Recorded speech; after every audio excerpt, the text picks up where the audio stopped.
Most people think of World War I as a battle fought in trenches, with soldiers charging through no man's land. But there was another fight happening miles away from the front lines. One just as dangerous but without guns or uniforms. Instead, it was fought with bare hands, explosives, and a toxic chemical that turned thousands of women bright yellow. They were called the Canary Girls, and they didn't just risk their health, they helped change history. By 1915, the war had dragged on longer than expected, and Britain had a problem. The soldiers were running out of shells, and that was bad news. No ammunition meant no way to fight. With so many men sent off to war, there weren't enough workers left in the factories. So women stepped in. Thousands of them. Housewives, shop workers, young girls fresh out of school. Many had never even worked a day in their lives, and suddenly they were handling explosives. It wasn't glamorous, it wasn't easy, and it definitely wasn't safe. But it had to be done. The job was simple but deadly. Pack shells with TNT. The problem? TNT isn't exactly friendly to the human body. The more time these women spent working with it, the more their skin absorbed it. First, their hands turned yellow. Then their faces. For some, even their hair. The color was so bright, people started calling them Canary Girls. At first, no one thought much of it. Maybe it was just a harmless side effect. But it wasn't. TNT poisoning led to nausea, dizziness, chest pain, and in severe cases, organ damage. Some women gave birth to babies with yellow skin, a condition they called canary babies. And yet they kept going. The war wasn't waiting for anyone, and neither were they. TNT poisoning was bad enough, but the factories themselves were accidents waiting to happen. The air was thick with explosive dust, and a single spark could turn the entire place into an inferno.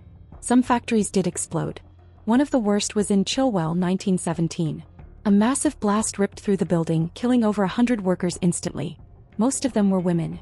Even if there wasn't an explosion, the daily risks were terrifying. Some women lost their teeth from chemical exposure. Others developed severe breathing problems.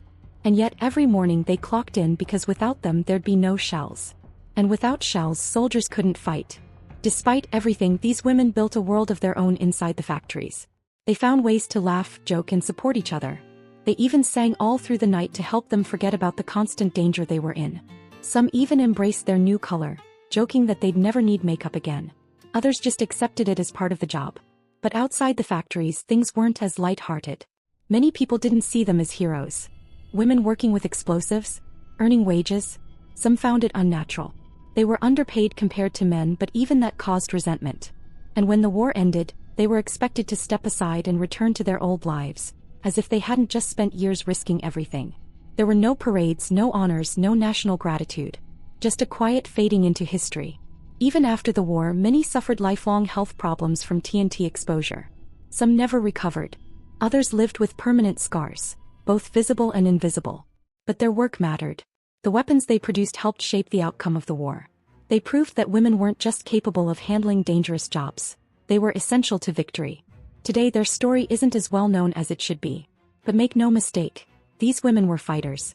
They didn't carry rifles or march into battle, but they faced death every day, armed with nothing but determination and bare hands. What do you think about this? Let me know in the comments. If you found this story fascinating, don't forget to like, subscribe, and hit the bell so you don't miss out on more forgotten history.